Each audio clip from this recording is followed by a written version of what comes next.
Blue fix நேயர்கள் அனைவருக்கும் நெஞ்சார்ந்த வணக்கம். இன்னைக்கு நம்முடைய அரசியல் பார்வையில் பல முக்கியமான விஷயங்களை பேச போறோம். அதை பத்தி பேசுறதுக்காக நம்முடைய நண்பரும் மூத்த பத்திரிகையாளருமான காதர் அவர்கள் இணைந்திருக்கிறாரு. வணக்கம் காதர். வணக்கம் ஜூடு. வணக்கம் மாப்ள. நல்லா இருக்கேன் மாப்ள. அப்புறம் என்ன சார் டூர்லாம் போயிட்டு வந்தாச்சு போல இது? ஆமா அப்புறம் டூர் லண்டன் டூர் சொல்லி அடுத்த டிஜிபி நீங்க தான் அப்பாயின் பண்ண போறீங்க போல இது. இப்பெல்லாம் பத்திரிகையாளரே அடுத்த டிஜிபி யாரு, அடுத்த கமிஷனர் யாருன்னு பேசுற அளவுக்கு வந்துட்டு இருக்குது. ஆமா அது வந்து அவங்க ஏதாவது லைவ்ல இருக்கணும்ல, ஏதாவது சொல்லிட்டே இருக்கணும். புதுசா வந்திருக்கிற பத்திரிகையாளர் பசங்க எல்லாம் நினைப்பாங்க, ஐயோ அவருக்கு எல்லாம் தெரியுதுப்பா, பெரிய ஆளுப்பா அவரு, கமிஷனரே வரல விட்டு ஆடுறாரு, டிஜியே கேள்வி கேட்கறாரு, ஏதாவது ஒண்ணு சொல்லி லைம் லைட்ல இருக்கணும்னு நினைக்கிறவங்க. சரி அவங்க நமக்கு எதுக்கு விடுங்க. இப்போ ஸ்ரீகாந்த் மேட்ரு, அதாவது கஞ்சா போய் கொக்கைன் வந்துருச்சு.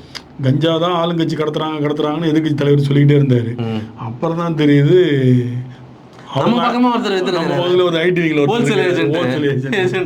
ஒரு ஒற்றுமை என்னன்னா, இந்த பக்கம் கொக்கைன் வித்தவரும் பட தயாரிப்பாளரு, அந்த பக்கம் ஒருத்தர் மாட்டினாரு அவரும் பட தயாரிப்பாளரு. இப்ப என்ன ஆகி போச்சுன்னா, புதுசா பணக்காரன் ஆனவெல்லாம் படம் தயாரிக்கிறது கொண்டு வந்து பணத்தை போடுறாங்க. இது எங்க இருந்து சம்பாதிக்கிறேன்னு யாரும் கேட்கறது இல்லை. எந்த நடிகரை கூப்பிட்டாலும் போய் நிக்கிறதா, நமக்கு காசு வந்தா பரவாயில்ல, அவன் யாரா இருந்தா நமக்கு என்ன, பெண்புலத்தை ஆராயறது இல்லை. ஒரு காலத்துல ஒரு ஆராயறதுக்கான வாய்ப்பு இல்லை, ஏன்னா இவங்களுக்கு படமே இல்லை. ஆமா. இப்போ ஆனா ஸ்ரீகாந்த் சொல்ற ஒரு விஷயம் வந்து கேட்கணும். இப்போ மாப்பிள்ள நீ வந்து ஒரு விஷயம் கேட்குற, நான் உனக்கு பேமெண்ட் தரேன், அதுக்கு பதில் இந்த பிஸ்கெட்டை வச்சுக்க, கோல்டு பிஸ்கெட் கொடுத்தா வாங்கிக்குவேன், வேறு சாதா பிஸ்கெட் சாப்பிட்டு டீ சாப்பிட்டு ஒரு 2 ரூபா வடை சாப்பிட்டுப்போ, இல்லைனா இது ஒரு புதுசாக ஒரு ஐட்டம் வந்திருக்கு சாப்பிட்டுனா நீ மூக்கில் வச்சிருவியா குழந்தையா? அதை வந்து அவர் வந்து 10 லட்ச ரூபா கடனை கொடுத்தாராம், இவர் கொடுத்தாராம், வாயில் வரல வைக்க தெரியாமல் வச்சு இழுத்துட்டாராம், அதுக்கு அடிமையாயிட்டாராம். அதெல்லாம் வந்து சின்ன பலத்தனமான பதில். குழந்தைங்களுக்கு போய் சொல்லலாம், கையை காலை கட்டி வாயிலையா திணிச்சான். இல்லை ப்ரொடியூசர் அவரை மட்டும் மாட்டி விடுறேன். அதாவது இடையில வந்து ஒரு பாடகி ஒருத்தவங்க இடையில ஒரு பேட்டியில் சொல்லியிருப்பாங்க, ஸ்ரீகாந்த் மாதிரி ஒரு பல நடிகர்கள் சொல்லியிருப்பாங்க, இவங்கெல்லாம் வந்து கொக்கைன் யூஸ் பண்ணுறாங்க அப்படின்னு ஒரு வருஷத்துக்கு முன்னாடி அந்த ஒரு பேட்டி நான் பார்த்துருக்கேன். இப்போ அந்த அம்மா சொன்னது உண்மையாச்சுல்ல.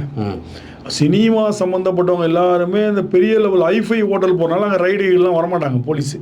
ஏன்னா எல்லாருமே விவிவிஐபி பசங்க அந்த லெவலில் இருக்கும்போது அங்கே உள்ளே போகும்போதுமே மேலிடத்துலேருந்து ஃபோன் வந்துடும், யாரை கேட்டி அங்கே போனீங்கன்னுவாங்க. அதனால இந்த மேலிடத்துலேயே இந்த கொக்கைன் மாதிரியான விஷயங்கள் நடந்துகிட்டு இருந்தது, வெளிச்சத்துக்கு வரல. இப்போ முதல் முறையா அதுவும் இல்லாமல் அதை பிரைவேட் பார்ட்டின்னு சொல்லிட்டு அவங்க ஃப்ரெண்ட்ஸ் குரூப்பை வந்து கூப்பிட்டுக்கிறது. இப்போ ஈசிஆர் தான் ஒரு காலத்தில் போவாங்க, ஈசிஆர்லேருந்து அவங்க இடம் மாதிரி அங்கங்கே ப்ரைவேட்டாக ஒரு அப்பார்ட்மெண்ட் எடுத்து வச்சுட்டு இவங்களுக்கான குஷிகளை ஏற்படுத்திக்கிறாங்க. இப்போ ஈசிஆர்லேயே வீக்கெண்ட் பார்ட்டின்னு ஒன்று சொல்லுவாங்க, ஐடி பீப்புள்ஸ் எல்லாம் இருக்கு, நடந்துட்டு தான் இருக்கு. அவன் என்ன மாதிரி போதைப் பொருள், இப்போ சரக்குன்றது ஒரு போதை, அதை வந்து லீகலாக கொடுத்துட்றீங்க, மற்ற எல்லாமே இல்லீகல்ன்றீங்க. அப்போ அந்த இல்லீகலில் வந்து இப்போ ஒரு சொல்லுவாங்க, அந்த காலத்துலலாம் சொல்லுவாங்கன்னா, கஞ்சா 20 ரூபாய்க்கு வாங்கி கஞ்சா அடித்தா 2 நாளைக்கு அந்த போதை அப்படியே இருக்கணும்னுவானுங்க. அதே மாதிரி இப்போ ஒரு கிங் சிகரெட்டு 2 ரூபாயில் ஆரம்பிச்சு இப்போ 20 ரூபாய் 22 ரூபாய்க்கு விற்கிது. இந்த ஐட்டம் 20 ரூபாய்க்கு வாங்கினா 50 ரூபாய்க்கு வாங்கினா ஒரு வாரத்துக்கு வச்சுக்கிறான். மைண்ட் செட் அப்படி ப்ரிப்பேர் பண்ணுறானுங்க ஸ்டார்டிங்கில், அதுக்கப்புறம் அடிமையாகிறான். அதே மாதிரி நீங்கள் ஃபில்டர் ரோல் பிளாக் சிகரெட்டு குடிக்கிறவன், நீங்கள் என்ன காஸ்ட்லியான சிகரெட் அவன்கிட்ட கொடுத்தாலும் குடிக்க மாட்டான். அந்த சிகரெட்டை தவிர்த்து எதுவுமே குடிக்க மாட்டேன். என்னன்னா பீடி அடிக்கிறவனா அதே தான், ஏன்னா அவங்களுக்கு வந்து அது ஒரு அடிக்ட் மாதிரி. அதுதான். அப்போ அதில் ஏதாவது கலக்கறான்னு நம்ம சொல்ல முடியுமா? சொல்ல முடியாது. அப்போ அவன் அதுக்கு அடிக்ட். இந்த கொக்கைன் மாதிரியான விஷயங்கள்லாம் வந்து பார்த்தீங்கன்னா, இது வந்து மேலெடுத்து உள்ளவங்களுக்கு மட்டும்தான் இது கிடைக்கும் அப்படின்னு ஒரு நிறைய தகவல் ரொம்ப வருஷமாகவே இருக்கு. இவ்வளோ நாள் இதை வந்து போலீஸ் வந்து எப்படி விட்டு வச்சாங்கன்னு தெரியல. அரச புரசலாக ஒரு செய்தி வரும்போது டக்குன்னு அங்கே போயிட்டு அவங்க போய் ஒரு ரைடு அடிக்கிறதோ, இந்த வீக்கெண்டு பார்ட்டி நடக்கிற ஈசிஆர்ல எங்கேயோ போய் அவங்க வந்து ஒரு சோதனை பண்ணியிருந்தாங்கன்னா இந்த இது அங்கே கிடைக்கிது அப்படின்னு தெரியும். அப்போ வந்து இதில் யார் யாரெல்லாம் மாட்டுவாங்கன்றது அவங்களுக்கு தெரியும். இதில் நிறைய அரசியல் சம்மந்தப்பட்டவருடைய பசங்க, பெரிய பெரிய அதிகாரிங்க பசங்க, இவங்க தான் இதில் வந்து இந்த வீக்கெண்டு பார்ட்டிலாம் என்ஜாய் பண்ணுறது. உங்களை மாதிரியே அந்த மாதிரியெல்லாம் போகிறது கிடையாது. ஏன்னா உள்ள என்ட்ரியே வந்து 1 கிராமே 10,000 ரூபா 20,000 ரூபா. எங்க அதான் சொல்கிறேன், உங்களை மாதிரி ஆளுங்களாம் அந்த பார்ட்டிக்கு என்ட்ரன்ஸே காசு கொடுத்து போக முடியாது. அதுக்கப்புறம் எங்கே கொக்கைன்னு வந்துருக்கு, அதுவே தடை செய்யப்பட்டு போல, அதை பேசக்கூடாது சொல்கிறேன். ஆனால் இது வந்து ஏன் அதை வந்து இப்படியே விட்டுட்டு இருக்காங்க? இப்போ ஸ்ரீகாந்த் மாட்டினதுக்கு என்ன காரணம்னா, ஸ்ரீகாந்த் வந்து வகைத்தொகையெல்லாம் போய் மாட்டிக்கிட்டா போல, தொக்கா போய் மாட்டிட்டு அவர் வாங்கின இடம் அந்த மாதிரி இடம். ஸ்ரீகாந்த் யாரோ ஒரு ஆள்கிட்ட வாங்கிதானா இவ்வளோ பெரிய இஷ்யூ ஆயிருக்காது. ஸ்ரீகாந்த் வாங்கினது வந்து ஒரு அதிமுகவோட ஐடி விங்கை சேர்ந்த ஒரு பிரசாந்தனுடைய ஒரு ப்ரொடியூசர். அவர் ஸ்ரீகாந்த் வச்சு ஒரு படம் எடுத்திருக்கிறது. ஆனால் இதில் என்ன ஒரு முக்கியமான விஷயம்னா, அவரோட இதில் வந்து ப்ரொஃபைலில் சோசியல் மீடியாவில் சே நோ டு ட்ரக்ஸ்ன்றதை பந்தா வச்சுக்கிறாரு. அப்போ அப்படிதானே நான் நல்லவன் சொல்ல முடியும். நல்ல மனுஷன், ஜென்டில்மேன். டீ டோட்டர்னு சொல்கிறவன் வந்து லைட்டாக சரக்கு போட தான் செய்வான். என்ன டீ டோட்டர் அப்படின்வான். எவன் நான் யோகியன்றவனோ தம் அடிக்க மாட்டேன் தண்ணி அடிக்க மாட்டேன்னுவான், ஆனால் மற்ற விஷயத்தில் வீக்காக இருப்பான். அந்த மாதிரி இப்போ அதுதான் பிரச்சனையே. அவர் ஆல்ரெடி ஒரு கேஸில் உள்ளே போயிட்டாரு. இப்போ அந்த கொக்கைன் அந்த மேட்ரு வரும்போது இப்போ ஸ்ரீகாந்துடைய சாட்சி வந்து பெரிய லெவலில் பிரசாந்துக்கு அகென்ஸ்டாக போகும். ஏன்னா அவர் வந்து ரொம்ப தெளிவாக வாக்குமூலம் கொடுத்துட்டாரு. அவர் தாங்க டிஸ்ட்ரிபியூட்டரு, எல்லா நடிகைன்ற மாதிரி தான் ஒரு ஸ்டேட்மெண்ட் கொடுத்தா எல்லா பிரபல நாளிதழ்லையும் வந்திருக்கு செய்தி. இப்போ நீங்கள் அப்படி பார்க்கும்போது பார்த்தீங்கன்னா இப்போ வந்து எதிர்கட்சி தலைவர் வந்து ஆளுங்கட்சியை போதை மாநிலம்னு சொல்லி பெரிய லெவலில் விமர்சனம் பண்ணிட்டு இருந்தார். இப்போ அந்த அரசியல் என்பது சொல்லுவாங்க இரு பக்கமும் கூர்மை தீட்டப்பட்ட கத்தின்னுவாங்க அரசியல். இப்போ அந்த கத்தி இன்னொரு பக்கம் திரும்பிருச்சா?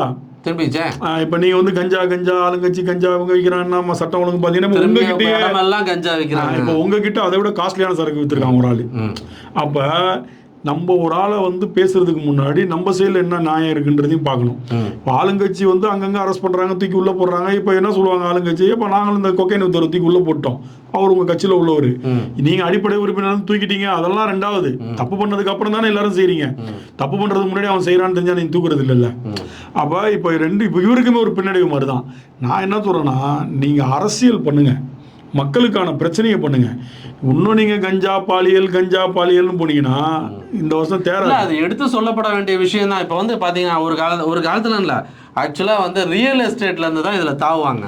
ஆமா, இதில் வந்து நமக்கு ஒரு சேஃப்டியாக ஒரு 10 வீடு இருக்குன்னா அது ஒரு வீடு 2 வீடு கட்சிக்கு கொடுப்பான், மீதி 8 வீடு, அதாவது சொத்தை நான் சொல்கிறேன் பாதுகாப்பு. இப்போ என்னென்னா கஞ்சா விற்கிறவங்களாம் கிடையாது, கொக்கைன் விற்கிறவன், பெரிய பெரிய ட்ரக்ஸ் விற்கிறவங்களாம் தன்னை சேஃப்டியாக காட்டிக்கிறதுக்கு அரசியல் தேவைப்படுது.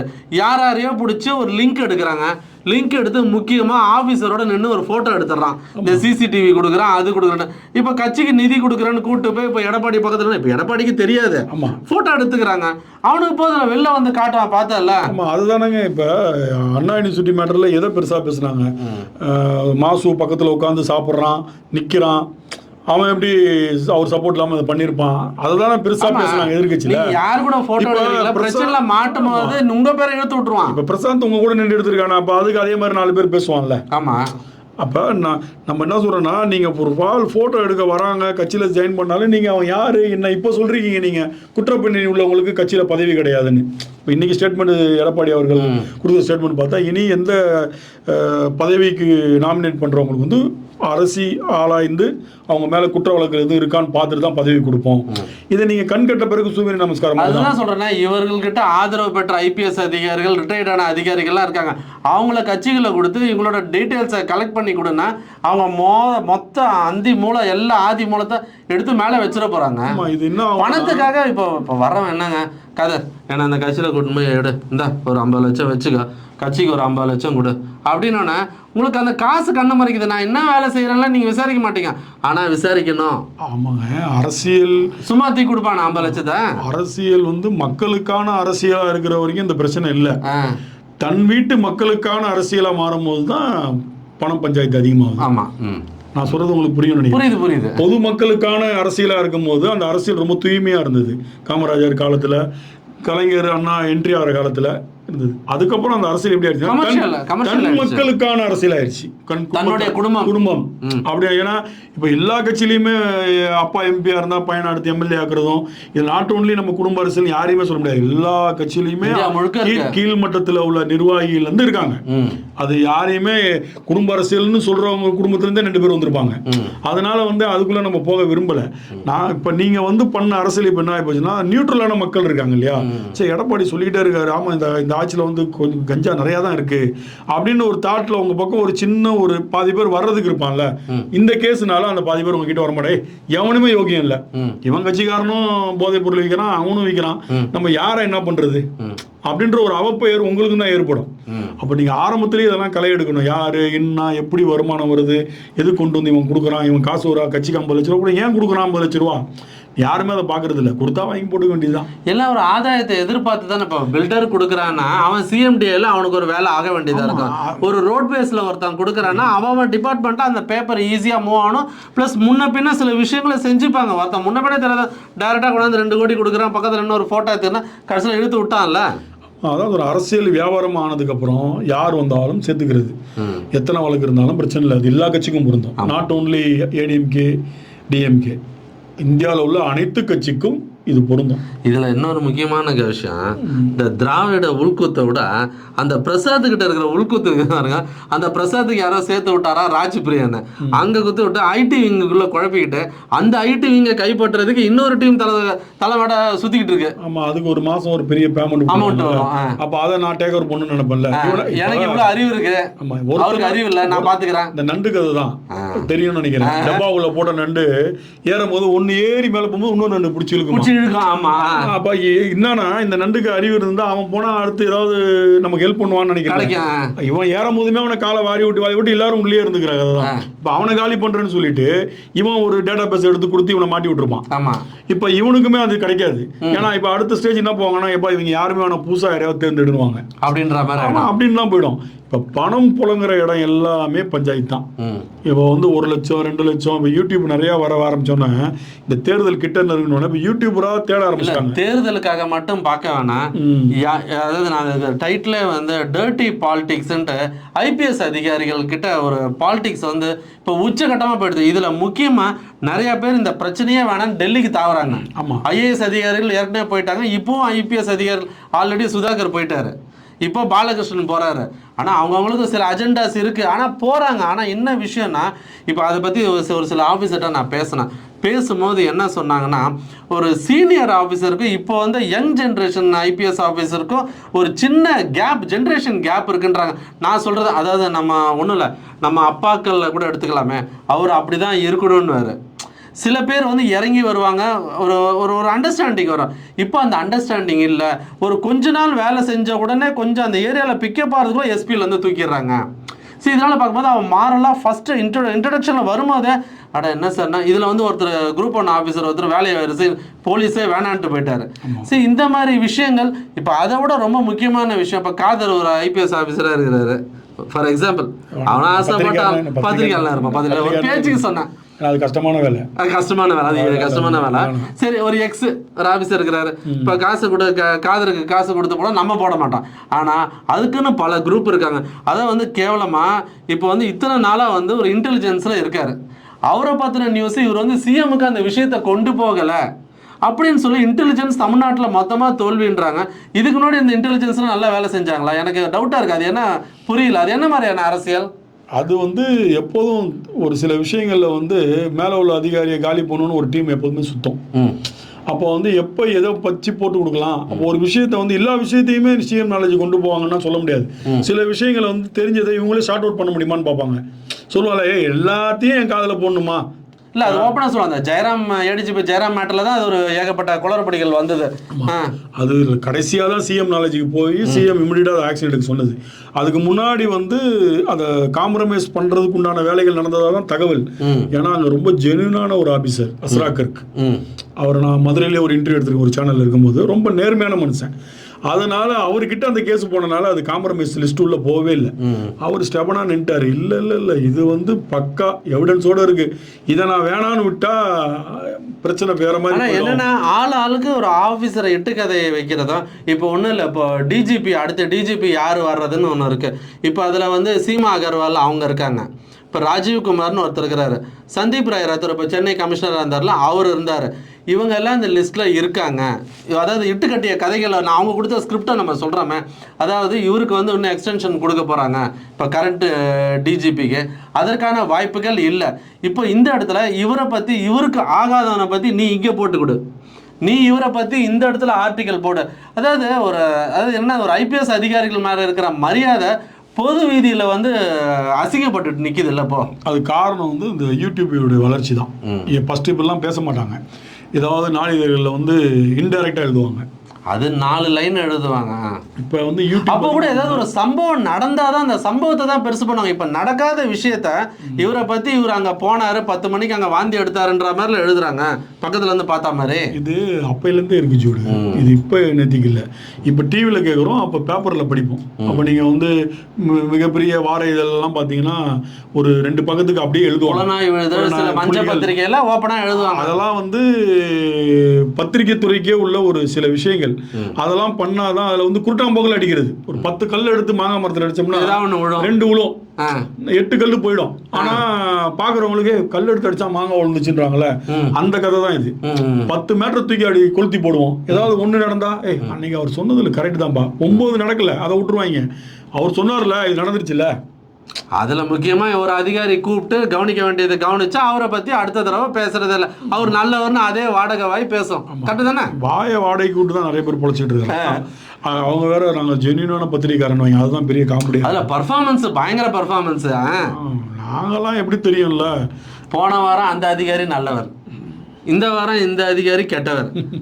இது வந்து எந்த இதில் ஏன்னா பொதுமக்கள் வந்து பார்த்துக்கிட்டு இருக்கீங்க. ஒரு ஆஃபீஸரை பற்றி ஒரு 19 சொல்லி விட்டா நீங்கள் பழைய வீடியோக்கள் எடுத்து பாருங்கள். அந்த அதிகாரிகளை பற்றி என்ன சொன்னால் சில சப்ஜெக்ட் மாறி போகுது.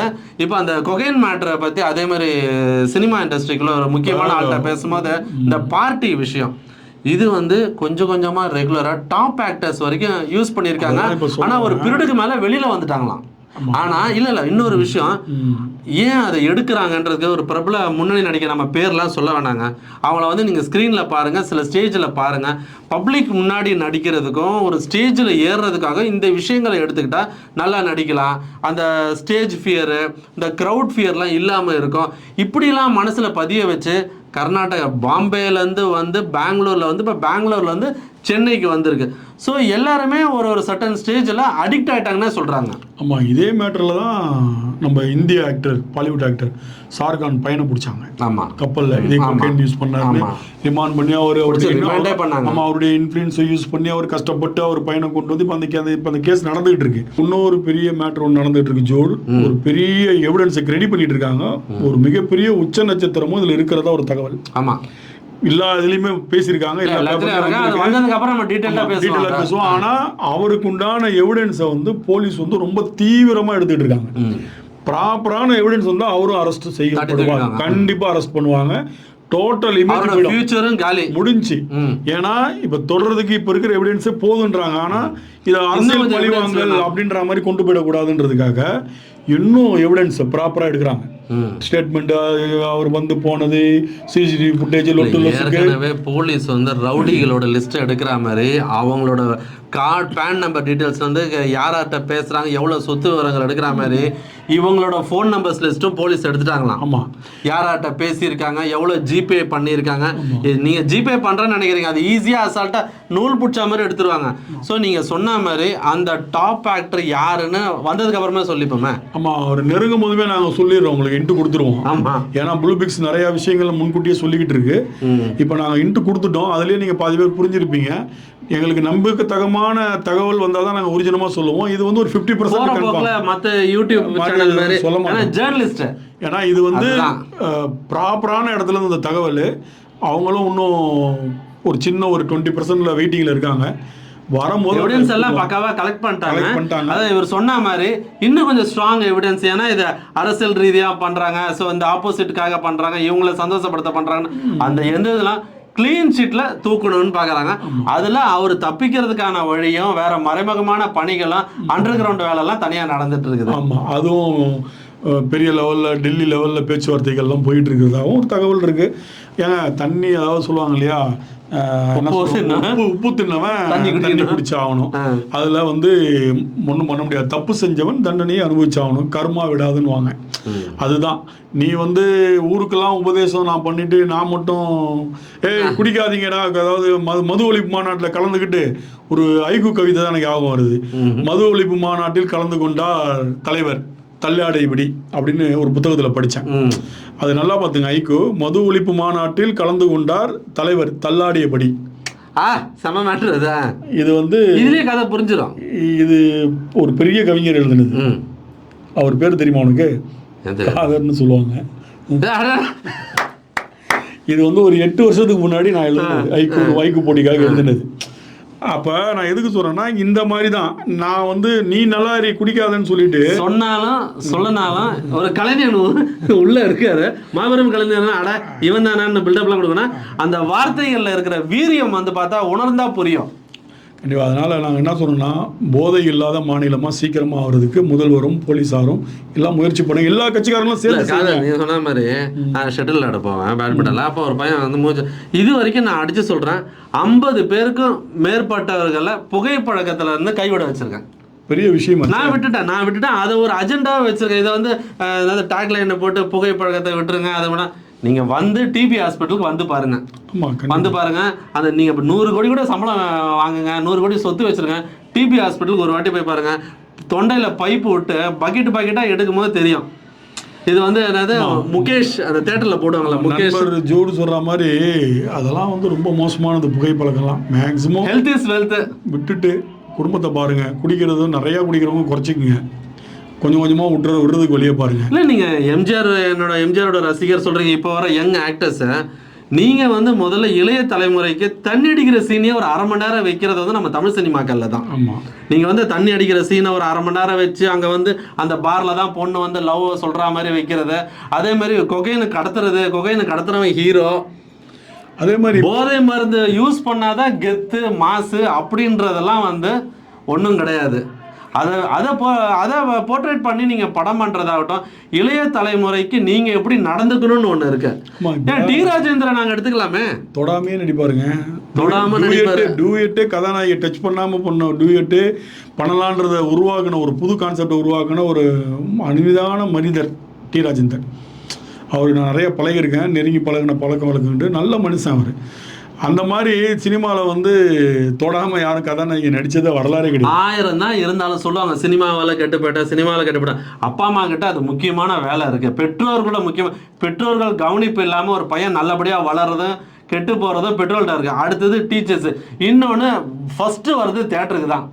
தேட்டருக்கு வந்தோன்னே தேட்டரில் என்ன சொல்கிறாங்களோ அதை தான் மைண்டில், அந்த 13 வயசு டீனேஜ் அதுதான் மைண்டில் அமையும். நீங்கள் வந்து ஏதாவது ஒன்று சொன்னால் கிரிஞ்சு பூமர்ன்றீங்க, லைட்டாக கிரிஞ்சு மேட்ரை வைங்க, பூமர் மேட்ரை வைங்க, நேற்று நடந்த ஜாலி மேட்ரையும் வைங்கன்னு தான் சொல்கிறோம். இதை வந்து ஒரு என்ன சொல்கிறதுனா ஒரு நியூஸ் மெட்டீரியலை தாண்டி நாளைய சமுதாயம் வந்து நல்லா இருக்கணும். நான் தண்ணி அடித்தாதான் கெத்து, நான் வந்து இந்த பேர் தெரியாத பல மெட்டீரியல் இருக்குது. இந்த கூல் இப்போ வந்து எத்தனை ஸ்கூல் பசங்க யூஸ் பண்ணுறாங்க, வந்து பாருங்கள், அவங்க பெற்றோர்களோட வலியும் வேதனையும் தெரியும். ஸோ இவங்களை வந்து சமுதாயத்தில் இல்லாததாக நாங்கள் படத்தில் காட்டுறோன்னு சொல்லிட்டு இந்த என்ன சொல்கிறது, இந்த சாக்கு சொல்லிட்டு படம் பண்ண வேண்டாம். ஸோ இந்த மாதிரி விஷயங்களை நாங்கள் தொடர்ந்து பண்ணுவோம். இது மாதிரி எத்தனையோ பேரை ஃபாலோ பண்ணலாம், நல்லவங்களை ஃபாலோ பண்ணலாம், நல்ல விஷயங்களை ஃபாலோ பண்ணலாம். ஆனால் கெட்ட விஷயங்கள் தான் நம்ம கண்ணுக்கு முழுசாக தெரியும். கரெக்டு தானே? ஆமாம், 100% கரெக்டு. அதனால் போதைப் பொருளை பற்றி தனியாக ஒரு எபிசோடே பேசலான் இருக்கோம். நிறைய டேட்டாஸ் இருக்குது, அதை எடுத்து வச்சுட்டு மக்களுக்கு புரிகிற முடியும் பேசுவோம். இதை வந்து ஒரு அவேர்னஸாகவே எல்லா ஸ்கூல்லையும் கொண்டு போய் சேர்க்கறதுக்கு ஒரு முயற்சி பண்ணுவோம். இல்லை கண்டிப்பாக இப்போவே அந்த 10வது படிக்கிற பசங்களுக்கு கொடுக்க சொல்லுவோம். இந்த மாதிரிலாம் செய்யுங்க. நம்ம ப்ளூ பிக்சர் புகைப்பழக்கத்தால் வரும் தீமைகள் வந்து சில பேர் சொல்லுவாங்க, டாக்டர் வந்து நீ ஒரு நாளைக்கு 10 அடிச்சா 3 அடி 4 அடி. சிகரெட்டை விடணும்னு நினச்சா விட்டுறணும். உங்கள் ஃபேமிலியில் நீங்கள் வீட்டுக்குள்ளே நீங்கள் சிகரெட்டு விட்டதுக்கு அப்புறம் சிகரெட் பிடிக்கிறவன் பக்கத்தில் நின்று பாருங்கள். அவனை வந்து ஒன்று செவிலில் ஒன்று விடணும்னு தோணும், இல்லை கடுப்பாகும். அப்போ நம்ம இந்த துர்நாற்றத்தை வச்சுக்கிட்டு தான், இந்த வாயை வச்சுக்கிட்டு தான் நம்ம வீட்டுக்கு போனோமான்ற ஒரு கில்ட்டி ஃபீலிங் அப்போ ஏற்படும் பாருங்க. அப்போ தெரியும் அதோட இதுவும். அப்புறம் ஹாஸ்பிட்டலில் போய் டிபி ஹாஸ்பிட்டலில் சேர்ந்தான்னு வச்சுங்க, அவ்வளோதான். இப்போ நானே டீகள் என்னன்னா எவனா டம் அடிச்சானா எனக்கு பயங்கர கோவம். இல்லை எனக்கு நானே சிகரெட் பூச்சினா கடுப்பாக முன்னாடி போயிடணும், அந்த புகை எனக்கு ஒத்துக்காது, தலைவலிக்கும். முன்னாடி போய் குடியிலன்னா அந்த பக்கம் போயிடும், பின்னாடி விடனா காது திரும்பிடணுங்க, கம்முன்னு போயிடுவானுங்க. என் ஃப்ரெண்ட்ஸுங்க கூட சிலர் டம் அடிப்பானுங்க, ஆனால் வந்து என் முன்னாடி அடிக்க மாட்டானு, அவன் தலைவலிக்குதுன்னுவான் அப்படின்வாங்க. எதுக்குன்னா அது நீ பிடிக்கிறவனுக்கு 80% பிரச்சனைனா பக்கத்தில் இருக்கிறவனுக்கு 60% பிரச்சனை. குடிக்காமையே அவன் வந்து அந்த புகையை சுவாச்சு அவனுமே அதில் பாதிக்கப்படுறான். முக்கியமான விஷயம் இதை நம்ம சொல்லணும். நீ டம் அடிக்கிற, நான் டம் அடிக்கிறேன், உனக்கு என்னன்னு அவன் கேட்கலாம். நீ அடித்து விடுற புகை ஒன்றுமே தப்பே பண்ணாமல் இருக்கிறவனும் பாதிக்கப்படுறான். அதனால இதெல்லாம் குறைச்சிக்கங்க. இந்த கொக்கைன் கஞ்சா பார்த்துட்டு கூட மாதிரி விஷயங்கள் ஒரு நாளைக்கு 5 அடித்தான் பாஸ், இப்போ 4 ஆகிட்டான் 3 ஆகிட்டான், விடணும்னு நினச்சா விட்டுறலாம். ஒரே இது வீட்டில் இருக்கிற பேரண்ட்ஸை யோசிச்சுங்க, வீட்டில் இருக்கிற குழந்தைகளை யோசிச்சுங்க. நம்மளை என்ன வேணால் சொல்லிங்க, நாங்கள் இது மாதிரி பல சப்ஜெக்டோட பல இன்ட்ரெஸ்டிங்கோட மேட்டரோட மக்கள் என்ன நினைக்கிறாங்க, உண்மையிலேயே கமிஷனர் ஆஃபீஸில் என்ன நடக்குது, டிஜிபி ஆஃபீஸில் என்ன நடக்குது, அறிவாலய வட்டாரம், கமலாலய வட்டாரம், அரசியல் செய்திகளெல்லாம் கலந்து இருக்கிறத உள்ளது உள்ளபடி சொல்கிறது தான் ப்ளூ பிக்ஸோட ஒரு மெயின் அஜெண்டா. வேறு எதுவும் கிடையாது. நீங்க ஏதாவது சொல்றீங்களா? நோ பெய்ட் நியூஸ், அதை முக்கியமா நாங்க சொல்லணும். பெய்ட் நியூஸ் இல்ல கிடையாது. அப்புறம் ஓபி அதான் நான் யாருன்னா சொல்றேன், இந்த கலரை பார்த்துட்டு இந்த கலர்லாம் என்னோட மியூசிக் டைரக்டர் ஸ்டுடியோவில் வந்து இந்த கலர் இருக்குது, இந்த கலர் ரொம்ப பிடிச்சது, அதனால அதை வச்சிருக்கேன். மற்றபடி உடனே யூபி அப்படி எங்கேயாவது ஜிபே நம்பர் கொடுத்தாங்கன்னா சொல்லி விடுங்க, நம்ம நம்பரை சேர்த்து விடுங்க. அந்த அளவுக்குலாம் தரம் தாழ்ந்து இறங்கி வரல.